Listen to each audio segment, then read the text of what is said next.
Bienvenue dans Race Royale. Toi, Race Royale, bonjour, bonsoir, là où tu es. Que le Seigneur te bénisse abondamment.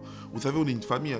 Quand on dit race royale, on est tous des races royales, des races élues, sacerdoce royal de notre Seigneur Jésus-Christ, des personnes que le Seigneur Jésus-Christ est en train d'appeler à vivre l'onction royale, à vivre la supériorité, à vivre la puissance et surtout être au-dessus de toute puissance terrestre imaginable, car nous avons Christ en nous, nous sommes supérieurs. Et cette intro va aller dans le sens du thème d'aujourd'hui, car aujourd'hui nous avons notre pasteur Jean-Louis, que vous le connaissez, qui revient maintenant, ça c'est je pense c'est la troisième ou la quatrième fois. Vous voyez, il revient, il nous a béni l'autre fois avec l'histoire d'Esther. Il nous a encore béni avec un grand message auparavant. Et aujourd'hui, nous allons parler de vaincre les autels des ténèbres. Bonjour, pasteur. Bonjour mon frère Junior. Comment ça va? Très bien, très bien. En forme? Très en forme. En tout cas, je suis content. Tu m'as appelé Junior alors c'est John. John, voilà. Je confonds toujours John et Junior. Non, je suis content aussi de t'avoir. Aujourd'hui, encore une fois de plus, merci pour cette confiance de revenir dans Race Royale. Tu sais, beaucoup de gens sont bénis par tes extraits, que ça soit sur Instagram et TikTok, n'en parlons même pas. Vraiment, nous bénissons le Seigneur et c'est vraiment réciproque notre collaboration. Et vraiment, je bénis le Seigneur vraiment de cette collaboration avec Race Royale. Amen. Qui m'a permis, j'ai eu des échos même à des endroits où je n'ai jamais mis les pieds. Wow. Donc il y a eu des personnes qui m'ont appelé, qui m'ont contacté pour me dire voilà, qu'ils ont vu l'émission qui a été diffusée justement via votre plateforme. Tout à fait. En tout cas, pasteur, merci. Et est-ce que tu peux nous bénir par une prière, car nous voulons que le Seigneur Jésus-Christ reste vraiment au contrôle du début jusqu'à la fin, et que ce que nous allons dire que vraiment soit vraiment sous son mentorat.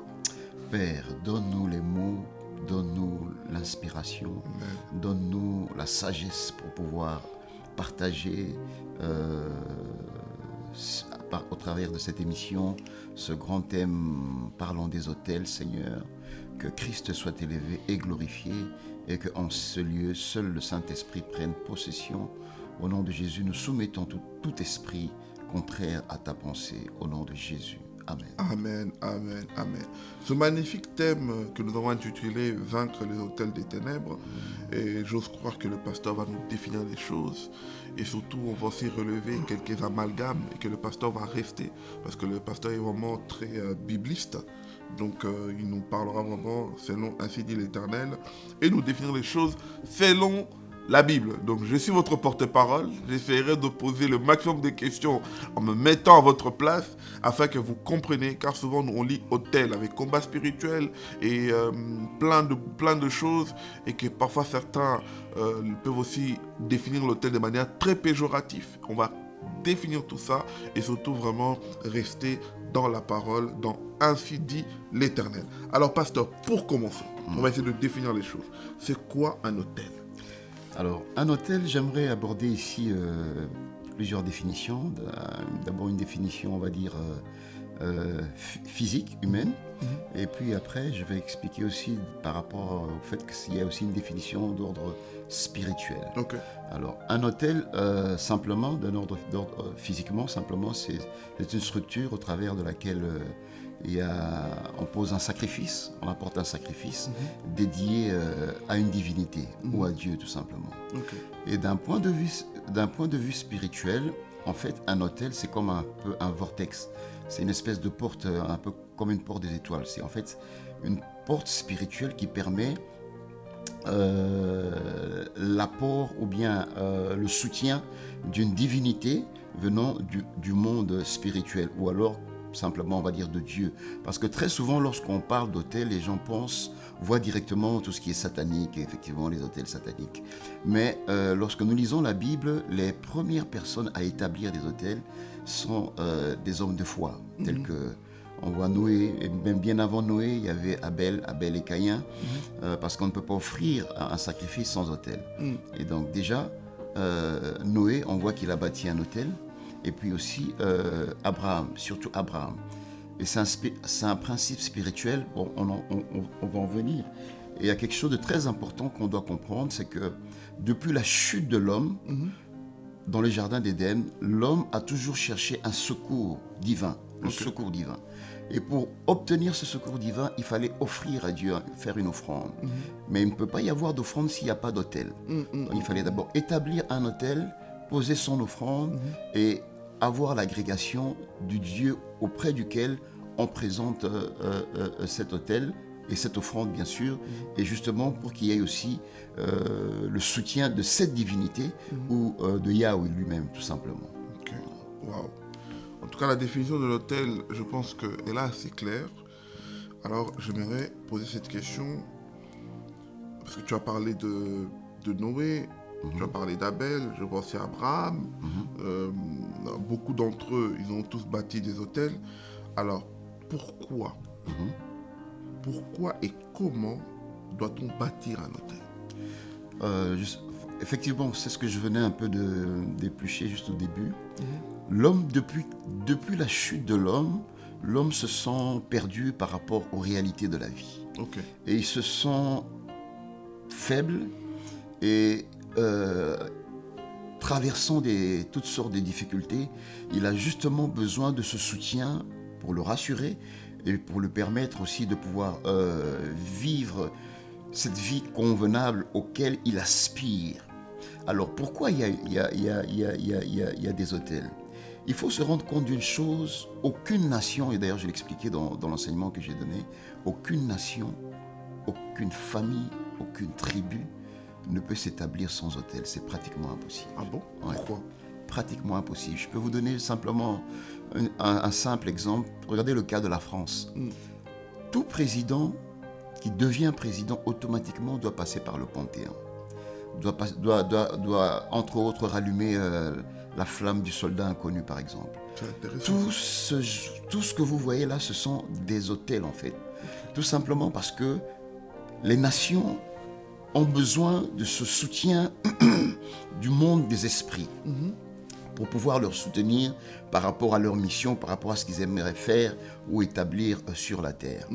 Voilà pourquoi, quand on lit les textes bibliques, Abraham, dès que Dieu lui présente la terre promise, il dit Abraham, voilà la terre promise, quand vous lisez le texte de Genèse 26 par là à peu près, la première chose qu'Abraham fait, c'est de bâtir des autels. Parce qu'il sait que la seule manière de prendre possession de la terre que Dieu lui donne, c'est de pouvoir bâtir des autels. Pasteur, tu dis des choses intéressantes. Hein? Non, je te laisse parce que tu as parlé des nations, tu as parlé des familles, tu as parlé des tribus. Alors, tu as donné un bon exemple pour la nation.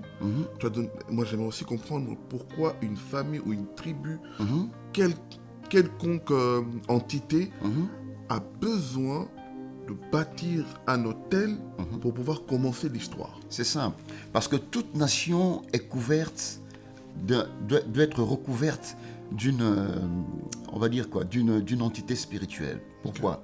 Tout simplement parce que à l'époque, il y avait des guerres, il y avait des batailles. C'est pour ça que lorsqu'on lit par exemple l'histoire, on voit que la plupart les Grecs, les Romains, les Égyptiens, on va remarquer qu'il y avait une forte activité, on va dire, religieuse. Parce que les divinités étaient censées opérer pour le bien-être dans l'économie, dans la vie sociale, dans la vie politique, pour acquérir, garder le pouvoir. Donc dans tous ces domaines-là, l'être humain avait besoin d'un certain soutien. Malheureusement, ce soutien est tourné vers le monde et bien sûr vers les ténèbres. Voilà pourquoi la plupart des nations, lorsque vous prenez le temps de fouiller, de bien étudier les origines de ces nations, vous allez remarquer que il y a toujours très fortement, les gens sont très religieux, tout simplement parce qu'ils avaient besoin de cette couverture spirituelle, cette protection, voilà c'est ce que j'allais dire. Il fallait une protection par rapport aux réalités de ce qui se passait dans ces moments-là, mais même aujourd'hui d'ailleurs, même si c'est un peu, on va dire que c'est caché, mais c'est devant nous. Lorsqu'on voit par exemple Mitterrand, François Hollande, Jacques Chirac, Macron, dès qu'il devient président, vous le voyez, il va au Panthéon. Qui est-ce qu'on retrouve au Panthéon? Ce sont des personnes qui sont déjà décédées, certes, mais qui ont marqué la France. Donc, c'est-à-dire que pour eux, tous les esprits de ces ancêtres, entre guillemets, français, veillent justement sur la nation française, en fait. Donc, c'est un principe qui a déjà établi depuis l'Ancien Testament. Sauf que dans l'Ancien Testament, ceux qui ont commencé cela, c'était des hommes de foi tels qu'Abraham. Abraham savait, il avait la foi qu'un jour, cette terre que Dieu lui avait donnée reviendra à sa descendance. Voilà pourquoi il a bâti des autels. C'est pour ça que vous voyez les guerres face à Israël. Peu importe ces guerres actuellement, mais c'est... La protection de Dieu est déjà établie. Voilà, Dieu a déjà établi une certaine protection et une mainmise justement sur cette terre-là. Et Dieu a donné cette terre à Abraham. Et Abraham manifeste cela au travers au travers du fait de poser justement des autels. Et si vous allez même beaucoup plus loin, vous allez remarquer que surtout chez nous en Afrique, par exemple, dans toutes nos familles, on invoque les ancêtres. Pour nous qui sommes des Africains, bien sûr, la plupart des familles, c'est le cas. Des tribus, on a toujours des symboles de pouvoir, des symboles d'autorité. Pourquoi? De croyances. Les personnes qui sont mortes nous protègent. Exactement. Parce qu'il y a des divinités auxquelles nos familles ont été soumises, tout simplement parce que les gens avaient besoin de protection, ils avaient besoin d'un certain bien-être, politiquement, économiquement, socialement. Wow. Donc, voilà. En tout cas, venant d'un pasteur, c'est très intéressant parce que tu nous relates vraiment la spiritualité. Parce que c'est quelque chose que les gens doivent comprendre. Et surtout, pour peut-être résumer certains, parce que le pasteur a dit beaucoup d'informations, peut-être tu as loupé, c'est que, et là il va encore insister peut-être dans les types d'hôtels, parce qu'on a compris qu'aujourd'hui, il n'y a pas que les hôtels entre guillemets positifs que nous posons pour notre Seigneur, le monde des ténèbres a aussi compris le secret des hôtels. Voilà pourquoi aujourd'hui tu as donné l'exemple des Panthéons. Effectivement. Et c'est vrai que je vois aussi ici, par exemple, nous ici la Belgique. On voit que par exemple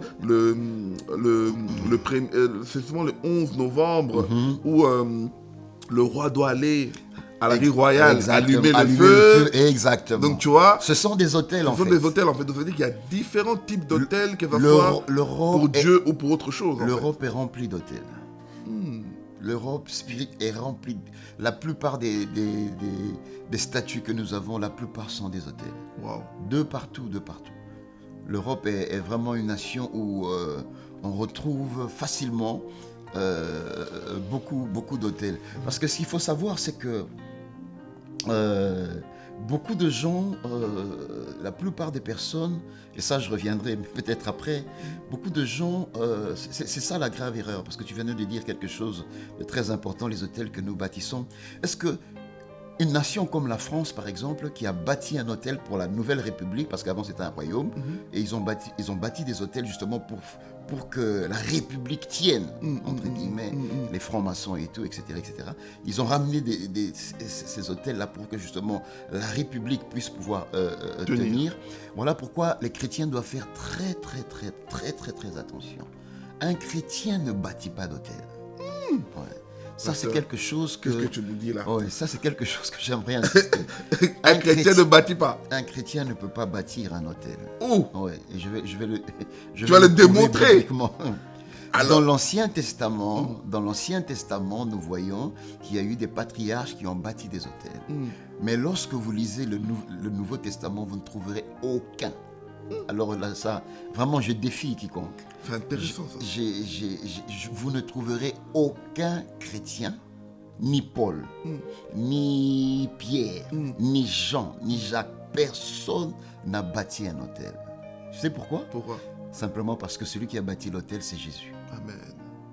Parce que c'est l'unique personne capable de bâtir un hôtel. Comment un chrétien comme toi, qui a à peine 10 ans d'existence dans la foi chrétienne, tu vas bâtir un autel qui va combattre toute une nation comme la France. C'est de la folie. Avec quoi? Avec quel matériel? Avec quel pouvoir? Jésus a dit, je bâtirai mon église. Moi, Jésus, je bâtirai mon église. Pierre, sur cette pierre, je bâtirai mon église. Et aucune porte des séjours des morts ne prévaudra sur elle. L'une des grandes erreurs pour lesquelles beaucoup de chrétiens perdent certaines batailles, c'est parce qu'ils croient qu'ils ont bâti un autel. Or, la foi vient de ce que tu crois. Or, si tu crois que l'autel qui combat pour toi, c'est ce que toi tu as bâti, alors c'est que tu es vraiment en danger. Wow. Tu es vraiment en danger. Donc nous ne bâtissons pas, mais nous nous reposons sur l'autel que Christ a bâti. L'autel de Christ. C'est ce que et là, c'est ce que j'aimerais vraiment expliquer aux gens. J'ai eu tout un séminaire dessus et j'aimerais expliquer ça à beaucoup de chrétiens qui font cette erreur-là. Un chrétien ne bâtit pas d'autel. Un chrétien... Ah, pasteur, méfiez-vous les pasteurs que vous avez mal expliqué. Non, parce que l'autel. Vous avez mal expliqué le fonctionnement d'un hôtel. Non, c'est simplement parce que les gens ne veulent plus lire leur Bible. Mais parce que, attends, peut-être... Les gens ne veulent plus prendre le temps de passer dans la présence de Dieu pour comprendre ce que Dieu veut. C'est écrit nulle part. Tu verras nulle part où Paul a bâti. Pasteur, c'est pour ça que... Mais maintenant, je vais t'expliquer ce qui se passe en fait. Parce qu'aujourd'hui, moi, avant que vous m'expliquiez, moi, j'aimerais d'abord... Parce que peut-être le mot est mal compris, mal expliqué, mal employé. Effectivement. Alors, j'aimerais que tu puisses peut-être nous aider à comprendre comment fonctionne un hôtel. Oui, effectivement. Peut-être dans l'Ancien Testament fonctionne d'une certaine manière, dans le Nouveau Testament fonctionne d'une certaine manière. Alors, explique-nous d'abord le fonctionnement pour que nous comprenions peut-être que dans notre entendement, on utilise très mal ce mot. Le fonctionnement d'un hôtel, donc je vais insister sur l'hôtel de Christ, ce serait beaucoup mieux parce que on va essayer, je vais le faire en résumé. Le fonctionnement, déjà un hôtel, on retrouve 4 choses importantes. Tu as la structure, tu as l'offrande et tu as l'agrégation de l'hôtel qui était sanctionnée par le feu. Et puis tu as la personne qui vient, on va dire le sacrificateur ou l'adorateur si tu veux, qui vient apporter son offrande. C'est intéressant ça. Alors, première des choses, la structure. C'est pour ça que Jésus dit à Pierre, Pierre, sur cette pierre, parce que Jésus prend la révélation que Pierre donne sur le Messie comme étant la pierre angulaire sur laquelle doit être fondée. Notre foi est fondée sur Jésus-Christ Messie. Amen. Pas Jésus-Christ bébé, pas Jésus-Christ... je ne sais pas, 12 ans, non. C'est sur Jésus-Christ, Messie, Fils de Dieu. C'est ça, spirituellement, c'est ça la pierre, c'est ça la structure. Parce que dans le texte d'Exode, il est écrit que Dieu leur avait recommandé, quand tu présenteras, tu bâtiras un autel, tu veilleras c'est que la main de l'homme ne soit pas passée sur la pierre pour que ça ne profane pas l'autel. Donc la pierre à l'époque devait être naturelle, donc purement naturelle. Et c'est ce que le Seigneur nous fait comprendre ici. L'autel, c'est la personne de Christ. Amen. Je vais aller rapidement pour ne pas aller trop, pour que nous ne perdions pas trop de temps. Le sacrificateur aussi, c'est Christ. Ouais. L'offrande, c'est Christ. Et le feu doit venir du Saint-Esprit pour agréer l'autel. Ça, c'est autre chose parce que beaucoup de gens ont des autels, mais sans feu. Tu peux avoir, tu peux être devant l'autel du Seigneur, mais sans feu, sans puissance, sans autorité, Amen. sans pouvoir. Amen. Ouais. C'est pour cela. Quels sont les signes qu'on est devant un autel, on n'a pas de feu, on n'a pas de puissance, on n'a pas de pouvoir? Mais les signes sont là. Le Seigneur dit, l'Esprit du Seigneur est sur moi, il m'a oint pour guérir les malades, pour libérer les opprimés, pour annoncer une année de grâce. Là où il n'y a pas la grâce, il n'y a pas la paix, il n'y a pas la guérison du Seigneur, il n'y a pas le salut, il n'y a pas la liberté, il n'y a pas la délivrance. Dieu n'est pas là. Ouais. L'homme, le chrétien, ne peut pas bâtir de lui-même un autel. C'est pas possible. Amen. Personne ne l'a fait, ni les Paul, ni les Pierre. Pourquoi? Parce que la technologie avec laquelle Christ a bâti l'autel est une technologie supérieure qui fait en sorte que, il dit, là où 2 ou 3 personnes sont réunies en mon nom, je suis là. Aucun sorcier, aucun magicien, même Satan n'est pas capable de faire un hôtel pareil. Il dit, partout là où on invoque mon nom, mon nom, quand tu reçois Christ, automatiquement, tu es devenu le temple du Saint-Esprit. Donc, il y a un hôtel déjà en toi. Ça, c'est ce que les textes disent. Et les chrétiens devraient justement comprendre ça.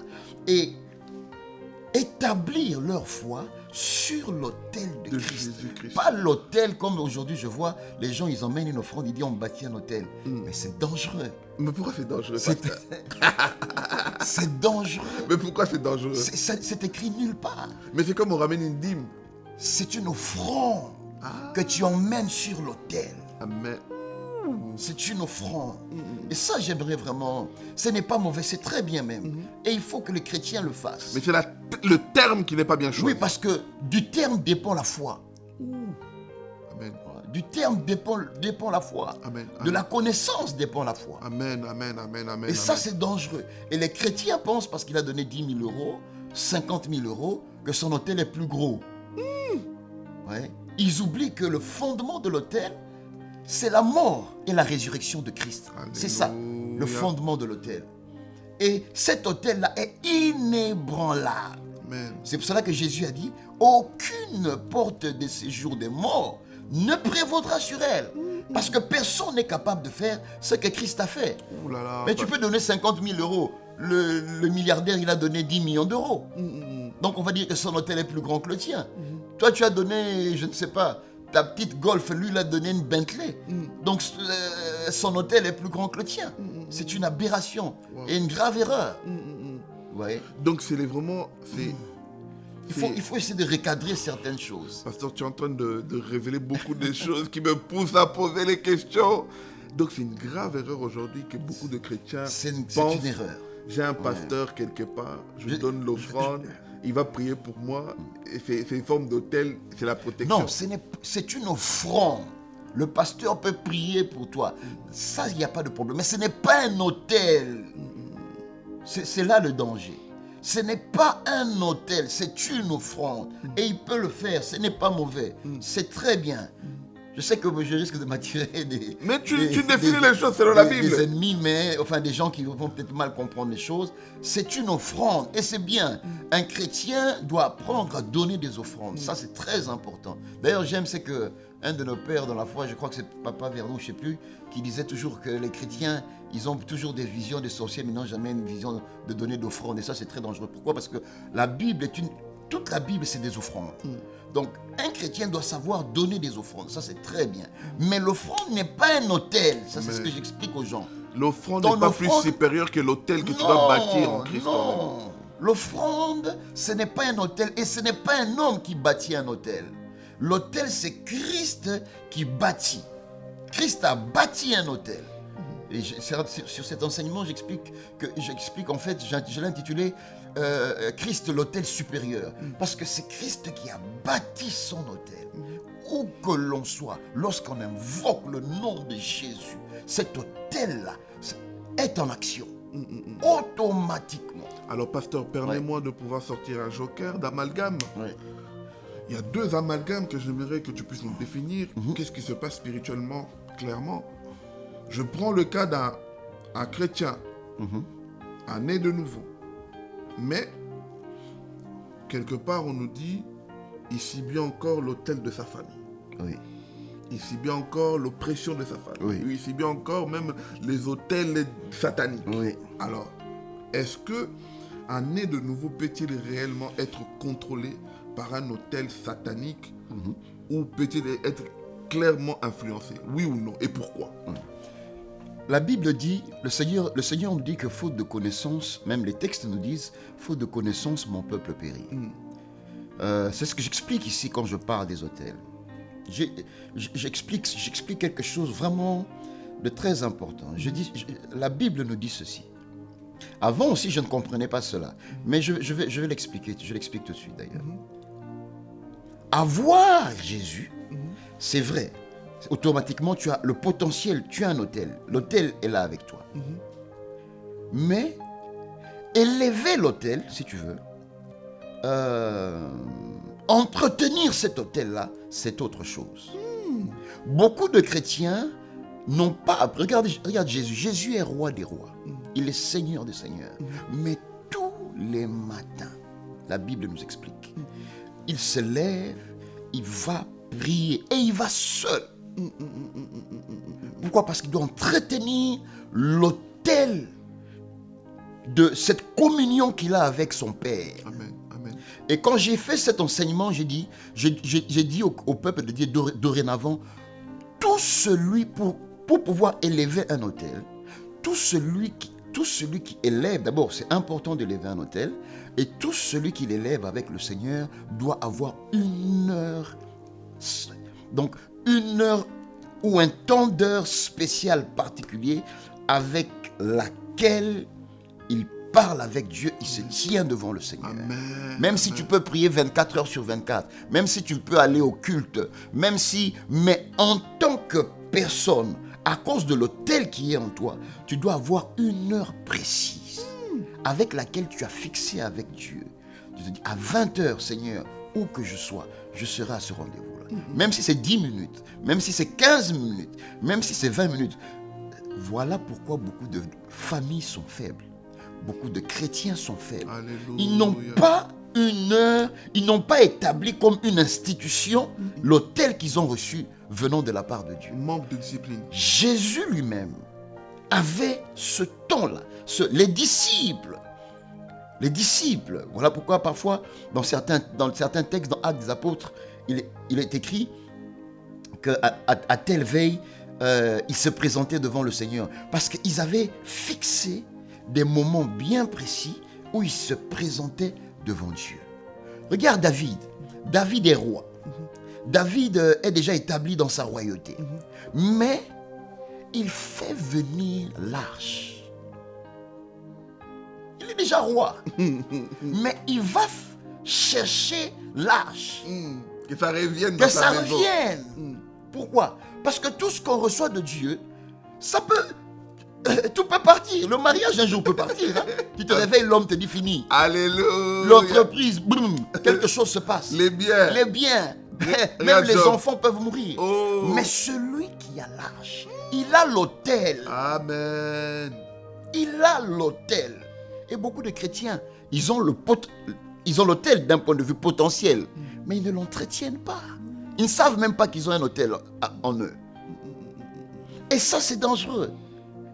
Et quand on lit ce texte-là, je crois que c'est 2 Samuel chapitre 6, la Bible nous dit que on alla dire à David que l'Éternel a béni Obed-Edom et toute sa famille. Toute sa maison. Donc c'est pour dire à David, si tu es roi, mais si tu ne vas pas chercher l'autel, tu vas tout perdre. Amen. Obed-Edom deviendra roi. Parce qu'il devient plus puissant que toi. Quelqu'un qui est plus riche que toi, il est plus puissant que toi. Il peut récupérer tes serviteurs. Il peut récupérer ton armée. Parce qu'il devient plus puissant que toi. L'autel, quand quelqu'un n'a pas... C'est pour ça que j'ai donné... Par le Saint-Esprit, j'ai été inspiré par le Saint-Esprit de dire à tout le peuple de Dieu que j'enseignais, j'ai dit, ayez une heure précise quotidiennement où vous rencontrez Dieu sur l'autel. Amen. Que toi est ton Dieu. Que toi est ton Dieu. Parce que tu vas remarquer une chose, que quand David a ramené l'arche, c'est à partir de là qu'il a eu l'idée de bâtir un temple au Seigneur. Le fait d'avoir une communion sur l'autel de ta vie avec le Seigneur permet à tes pensées de s'aligner avec les pensées de Dieu. Amen. Tu découvriras ta destinée. Quand tu prends le temps, même 10 minutes, 15 minutes à parler avec Dieu. Tous les jours. Tous les jours, même si c'est 10 minutes, même si tu vas à l'église, même si tu as fait une grande croisade, mais tu sais qu'à 22h, même si j'ai des amis dans ma maison, mais à 22h, je dois parler au Seigneur. Wow. Ta pensée, ton intelligence, ta manière de réfléchir va commencer à s'aligner avec la pensée de Dieu. Amen. Parce que le destin d'une personne, ce qu'il vient réaliser sur la terre, est en rapport avec ce que Dieu cherche à faire dans sa génération, dans son temps, avec cette personne. C'est comme ça que David, quand l'arche est arrivée, c'est là que ses pensées, voilà pourquoi on dit David, l'homme selon le cœur de Dieu. Il a commencé à comprendre, pas ce que moi je veux, mais qu'est-ce que Dieu veut. Ce n'est pas ce que Dieu m'a donné, mais c'est le maintenir dans ma vie. Effectivement. Wow. Parce que ça te permet de pouvoir justement entrer dans ta destinée. Et beaucoup de gens, des fois, on prie beaucoup, on adore beaucoup, mais on n'a pas un timing précis avec le Seigneur. Ta famille n'a pas un timing précis avec tes enfants. Quand est-ce que vous prenez le temps? Peut-être à 20h, 21h, où vous priez même 15 minutes, même 10 minutes, même partager, ne fût-ce que lire, même pas partager, lire simplement un chapitre. Ça sera une bénédiction extraordinaire, parce que ça fait vivre l'autel de la famille. Waouh, pasteur. Oui. C'est-à-dire que d'autres chrétiens aujourd'hui, leur problème n'est pas forcément la délivrance, mais leur problème c'est tout simplement la communion personnelle avec Dieu. Oui. Il leur manque. De cette communion justement, résulte cette délivrance justement. Pourquoi? Parce que toi tu es chrétien, tu es enfant. Regarde comment les satanistes, regarde comment tout ce que nous on considère là dans le monde, regarde comment ils respectent leurs autels. Même si on n'a pas vu, même dans les témoignages, regarde comment ils ont cette discipline-là. Regarde comment, même leurs offrandes, là, regarde comment ça se passe. Regarde même les soi-disant stars, regarde-les, comment ils respectent leur rendez-vous, leur divinité, etc., etc. Mais nous qui avons le roi des rois, le Seigneur des seigneurs, on n'est même pas capable. Un père de famille, toi tu es chrétien, tu n'es même pas capable d'imposer dans ta maison un temps de prière pour tout le monde. C'est dangereux. Nous qui avons peut-être grandi à l'ancienne époque, moi je me rappelais, mon père était catholique, mais il nous apprenait que à telle heure avant de manger, nous tous on se tenait pour prier. Tout le monde. Tout le monde. Et justement, la délivrance, comme tu le dis, cette délivrance-là dépendra justement de ta manière à veiller sur l'autel que Dieu a mis en toi. Amen. Ça, c'est très, très, très important. Très important. Et si tu apprends à veiller dessus, tu vas remarquer que le feu de la puissance, le feu de l'autorité divine va allumer l'autel. La bénédiction va asperger l'autel.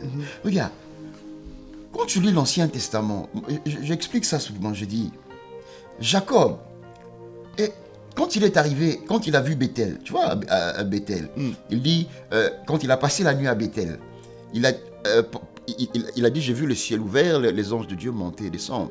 Et il a continué son chemin. Le pouvoir de cet autel a suivi Jacob. Partout où il allait. Même les femmes de Jacob ne croyaient pas d'abord au Dieu d'Israël. La preuve, quand ils ont fui, ils ont emmené les dieux de Laban. Mais ça n'a pas empêché la bénédiction de Dieu de couler dans la vie de Jacob. Parce que Jacob, lui-même, il avait déjà pris les devants. Jacob, il avait l'autel. Voilà. C'est impossible de croire tant qu'on est sur la terre, on va éliminer les autels. C'est pas possible. Même Jésus qui était sur la terre, tous les démons ne sont pas partis. Quand on est arrivé, on continue à chasser les démons ou pas? Amen. On les chasse. Donc ça veut dire que les démons sont là. Mais ce qui est sûr, c'est qu'ils ne doivent pas avoir de l'influence sur ta vie. Amen. Amen. Comment? Par l'autel. Par le pouvoir de l'autel. Parce que cette déclaration-là est une déclaration puissante de Christ. Amen. Aucune porte de séjour des morts ne prévaudra sur mon Église. Et l'autel n'a pas simplement un pouvoir de protection. L'autel a aussi un pouvoir de clé. Amen. Et Jésus rajoute en disant, il dit Pierre, tout ce que tu ouvriras sur la terre sera ouvert au ciel. C'est à cause de l'autel. Parce que l'église est bâtie où? Sur l'autel. Amen. Il y a le pouvoir de la protection et il y a aussi le pouvoir des clés Amen. pour ouvrir et fermer. Amen. Waouh. Voilà. Waouh. Et c'est ce pouvoir-là qu'on doit exercer. Et pasteur, Oui. un autre terme qui est peut-être mal choisi, parce que aujourd'hui j'aime beaucoup cette émission, car on redéfinit les choses selon ainsi dit l'Éternel. Un autre terme que nous, peut-être les chrétiens, nous utilisons peut-être bien, ou peut-être mal, ou peut-être à clarifier, renverser les autels. Est-ce que c'est à nous de renverser l'autel par l'autorité de l'autel de Christ qui est en nous, ou est-ce que c'est l'autel de Christ qui est en nous qui renverse automatiquement tous les petits autels, tous les influents d'autels autour de nous? Ça, c'est quelque chose que j'aimerais que tu puisses clarifier à quelqu'un. J'aimerais expliquer ça. Il y a des autels qui sont automatiquement renversés. Le jour où tu reçois Christ dans ta vie, moi je l'ai vu dans ma propre vie à moi-même. Quand j'ai reçu Christ, il y a beaucoup de choses qui ne m'intéressaient plus, qui étaient des choses d'ordre mondain. Quand tu as reçu réellement Christ. Ouais, quand j'ai reçu Christ, oui. Parce que beaucoup aussi, ils reçoivent Christ, mais ils sont encore à gauche, à droite. C'est-à-dire qu'ils n'ont pas reçu réellement. Il y a des choses qui ont été renversées. Mais il y a aussi des choses que j'ai dû renverser par la connaissance à cause de l'autel de Christ. Il y avait des choses que j'ignorais. Par exemple, moi, je donne l'exemple. Dans ma famille, mon père, par exemple, était chef coutumier. On avait des symboles du pouvoir chez nous. Voilà. On avait, pour ne pas peut-être trop entrer dans les détails, tu vois, mais on a réussi à renverser cette symbolique-là et tout ce qui va derrière. Tu comprends ce que je veux dire? Donc, ça veut dire que il y a les deux en même temps. Okay. Il y a des choses pour lesquelles l'autel de soi-même écrase, mais il y a des choses au travers desquelles, par le pouvoir et l'autorité que tu as reçu de l'autel de Christ, tu dois pouvoir renverser cela. Tu dois pouvoir briser cela. Amen. Ça, c'est très important. Et il faut pouvoir discerner. Voilà pourquoi c'est tout à fait normal. Lorsqu'il y a des cycles de faits avérés, genre par exemple des fausses couches, des morts bizarres dans une famille, par exemple, des problèmes de mariage, des choses qui se répercutent. Effectivement, à chaque personne, à chaque moment, à chaque période, exactement. Des morts précoces. Il faut se rendre compte qu'il y a une influence d'un autel. Et là, il faut briser cela. Amen. Il faut se lever et briser et détruire cela. Ça c'est très très important. Amen. Parce que les autels du diable ne se manifestent qu'au travers des péchés et des iniquités.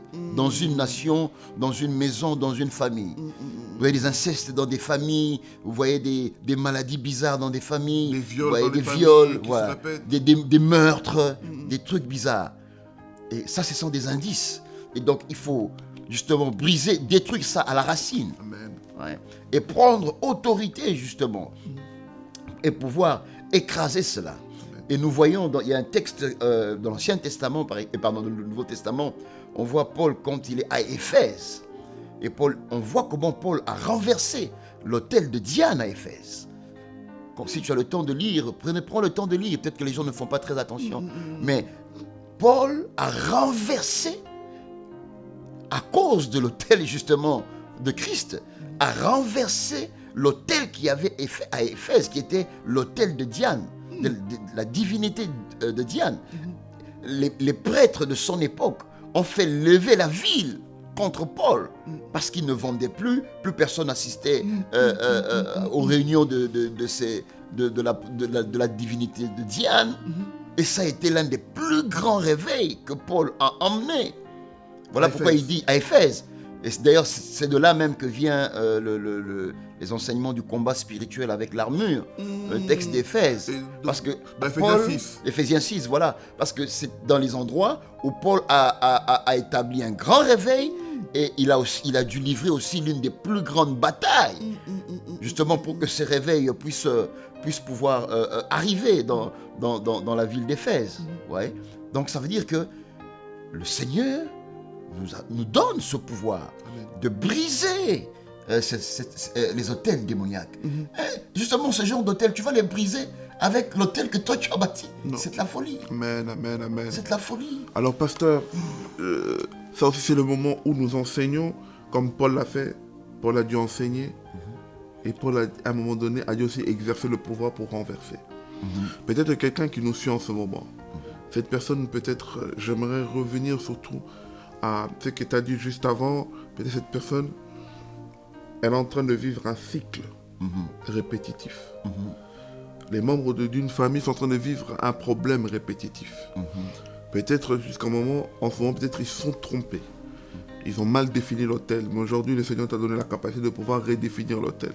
Qu'est-ce que tu peux dire à une personne qui va nous suivre aujourd'hui, qui peut-être quelque part n'avait peut-être pas la connaissance, n'avait peut-être pas les capacités pour pouvoir renverser, mais peut-être toi, en tant que ministre de Dieu, tu peux peut-être déclarer des choses pour cette personne, pour que la personne puisse encore comprendre les choses que le Seigneur veut qu'elle puisse comprendre, et peut-être aussi prier pour cette personne-là, selon ce que le Seigneur va mettre dans ton cœur, comme la Bible dit, poussé par l'Esprit, les hommes ont parlé. Amen. En tout cas, ce que je peux dire d'abord, c'est leur donner juste 3 petites recommandations. La première recommandation, c'est de pouvoir, quand je dis élever l'autel, c'est-à-dire prendre, surtout pour les familles, vraiment je m'adresse à toutes ces familles qui traversent des moments difficiles, compliqués, élever un autel ensemble. Ça veut dire, ayez une heure à laquelle vous priez ensemble. Amen. Vous ne saurez pas combien de bénédictions, de grâces vont commencer à pouvoir se manifester. Alléluia. Et derrière l'autel que vous élèverez ensemble en famille à cause de Christ, prenez le temps ensemble de vous offrir à Dieu. Non seulement vos vies, mais faites des offrandes aussi, ça c'est très important. Et par rapport à cela, j'aimerais prier. Si vous arrivez à faire ces choses, j'aimerais prendre le temps maintenant de prier pour vous. Et je sais que la grâce de Dieu va couler sur vous. Mais j'aimerais juste rappeler juste quelque chose en disant, les églises que nous voyons aujourd'hui, ce sont des hôtels. Je n'ai peut-être pas eu le temps d'expliquer parce qu'il ne faut pas que les gens comprennent très mal. Ce sont les hôtels que le Seigneur a établis parmi nous. Mais cependant, il y a un hôtel principal. La Bible dit de nous approcher devant le trône de grâce. Il n'y a pas de trône sans autel. Amen. Donc, justement, cet autel de grâce que Christ nous donne, à cause de cet autel, bien-aimé, toi qui me suis, j'aimerais te dire que ta délivrance est possible. Elle a déjà été accomplie par Jésus-Christ de Nazareth. Amen. Ta guérison aussi, ta délivrance, quel que soit ce qui peut te déranger, tout ce qui peut venir pour dominer ta vie, j'aimerais te dire que Christ à la croix a payé ce prix-là. Et il est sorti du tombeau. Jésus est sorti du tombeau comme un vainqueur, comme un victorieux. Et la Bible dit qu'il est entré avec nous dans son tombeau, mais il est aussi sorti ensemble avec nous pour nous donner la vie. Amen. Et j'aimerais que tu reçoives cette vie ce soir ou peu importe le temps, le moment auquel tu nous suivras, Amen. que tu reçoives cette vie et que l'autel de Christ dans ta vie puisse brûler au nom de Jésus-Christ par le feu du Saint-Esprit. Au nom de Jésus. Amen, amen, Amen. amen. Pasteur, waouh, c'est tellement fort. Et alors, j'aimerais terminer par cette magnifique question qui a peut-être aidé quelqu'un qui se pose et se dit, si Jésus a déjà triomphé sur des puissances des ténèbres à la croix, pourquoi certains chrétiens pensent-ils qu'ils sont encore condamnés ou ils sont encore sous le joug étranger? C'est ce que j'étais en train d'expliquer, c'est un manque de connaissances. Je l'ai dit auparavant, c'est un manque de connaissances. Beaucoup de chrétiens, parce qu'il faut se rendre compte d'une chose, ce que Christ fait pour nous, que ce que Christ a fait pour nous, c'est une vie. C'est pas simplement des versets à réciter. C'est pas simplement un texte à lire. Non, non, non.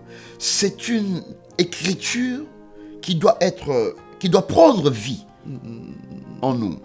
Et voilà pourquoi la délivrance la guérison, chacun de nous doit avoir assez de foi. Et Christ nous a dit qu'on n'a pas besoin d'une très grande foi, même comme un petit grain de sénévé. Cette foi-là, justement pour pouvoir prendre possession des promesses que Dieu nous a faites. Amen. Et si un chrétien pense, croit justement, c'est pour ça que c'est ça notre rôle de prédicateur. Nous sommes là pour annoncer la bonne nouvelle. Nous prêchons, nous annonçons Christ. Tous les jours, tant que je vivrai, j'annoncerai la bonne nouvelle de Christ, afin que nous ayons justement la foi de croire que Jésus est réellement le Messie, Amen. est réellement le libérateur. Amen. Quel que soit ce qu'une personne peut traverser, Jésus est capable Amen. de l'en faire sortir. Mais sauf que si une personne n'a pas le temps d'écouter la parole de Dieu, la Bible dit que dans l'Ancien Testament, le pain devait être frais. Donc, tous les jours, il renouvelle ses grâces Amen. et ses compassions quotidiennement. Donc, tous les jours, nous sommes censés écouter la parole de Dieu Amen. pour raffermir notre foi. Amen. Mais tu as des chrétiens aujourd'hui qui n'écoutent plus la parole de Dieu, ils ne viennent que le dimanche. C'est le dimanche qu'ils ouvrent leur Bible. Comment tiendront-ils face à toutes ces vagues déferlantes de l'enfer, ces vagues de ténèbres, ces vagues démoniaques? On n'a peut-être pas eu le temps d'aller plus loin, mais aujourd'hui, les hôtels du diable, ce n'est plus ce qu'on voit. Nos téléphones sont les hôtels. Internet, Amen. les réseaux sociaux. Amen. C'est là où le diable maintenant établit ses hôtels. Une femme on voit des jeunes filles en train de se trémousser à moitié nues.